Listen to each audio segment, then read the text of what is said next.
Hey everyone, CJ here. I saw Infinity Wars earlier this week and it's really good. I was especially blown away by how good they are at utilizing all these Marvel characters in the movie. And it's really cleverly done. Everything comes together and every part fits so well, it's a complete genius of a work. All the accolades and success at the box office is well deserved. After returning home from the cinema, I thought to myself, hey, won't it be cool to have a final showdown with dozens of NPCs, heroes, lords, archmages and former rivals coming together and help support the players in their final push against the seemingly undefeatable enemy, just like Infinity Wars. Yeah, I thought that would be epic. And the Marvel Cinematic Universe has given us a roadmap on how to do just that.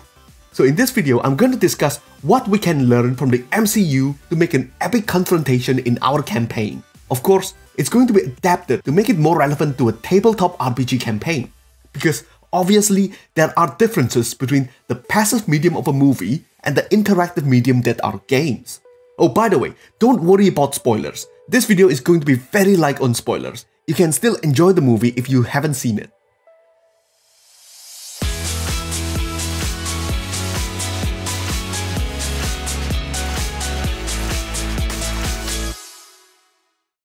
First lesson, have a strong vision of the endgame. Even the first Avengers movie did not happen overnight. It took years to introduce each character in their own standalone movie to make the first Avengers film work. And that was phase 1 of the MCU. So you need to plan early. Know how many characters you are planning to have for the endgame, then plan your introduction. Can you imagine how different would the Avengers be if the previous movies did not exist? If they had to introduce all the characters in that one Avengers movie, it's going to be a long overcomplicated mess. It would completely detract from the urgency of the movie when Loki comes to Earth, terrorizes everybody, while over half of the movie is spent rushing on each Avengers introduction. So you need to introduce your NPCs slowly, one by one or maybe in small batches.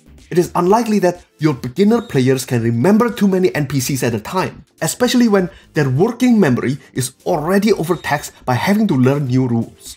Start small and then build up from there. Of course, the point of introducing them slowly is so that your players can remember your NPCs. Those characters need to be worth mentioning. If you describe your NPC in a few words, do they stand out? The Hulk is a super-powered green giant with the mind of a 5-year-old. Iron Man is a billionaire in a flying robot suit. Thor is a Norse god with boomerang hammer. Captain America is a zombie super boy scout from the Second World War with an indestructible shield. You can't mix these characters up. You can give them outrageous personalities, concept, or have them serve a function, like weapon enchantment or healing. But in my experience, personality is always the winner. If they are also cool and useful, then your players will really love that character. Just because your characters are unique, it doesn't mean that your players will remember them forever.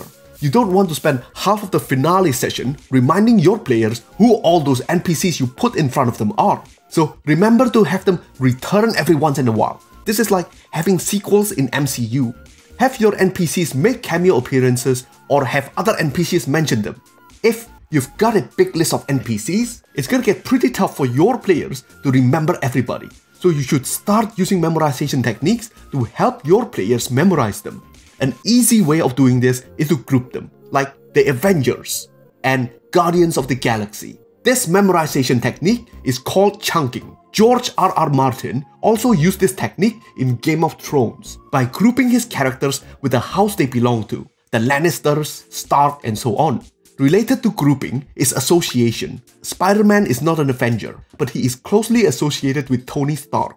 So there are some loose characters in Infinity Wars movie that don't exactly belong to a group. But since they are associated with existing character and serve a function, they feel like an integral part of the story.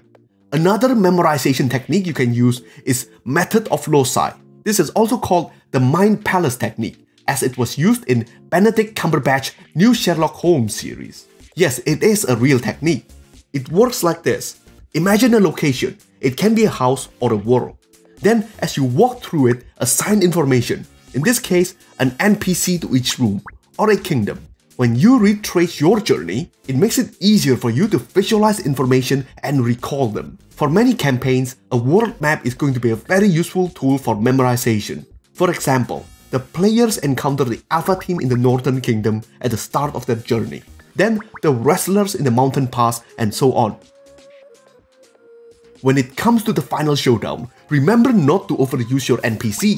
It is still your player's game after all. Don't let the NPCs upstage your players or inundate them with dozens of NPC subplots. Group them up and have them act in groups. Maybe scramble them up a bit if you want to make it fresh. Let the NPCs the player are the most attached to represent the group. If they are equally liked, then let the one with the most emotional stake represent that group. It doesn't have to be the actual leader of the group, but you need to have someone for your players to invest their emotions in. Then send them off to do their own thing, as your players face the final boss. Whether you want to kill them off or not, make their struggle matter. Make sure that there is a return to your players' emotional investment. It can be rewarding or devastating. If they pull through and destroy the enemy's power source, make the boss weaker, so it feels that their contributions really matter. If they failed miserably, make them directly feel the anguish. For example, have the effect of the enchantment bestowed by that character suddenly disappear. So just to recap, if you want to create an epic set piece like the Infinity Wars, you need to plan it right. Create memorable NPCs, then you have to use them judiciously. There is a difference between watching a movie and playing a game. The players are the main characters. Don't let the NPCs steal their spotlight. Let your players invest emotionally in their ordeal. Let them feel the reward of their success and the pain of their loss.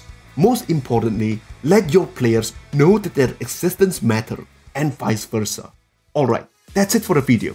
Remember that the How to Dungeon Master series is still going on, and the next video should be up next week.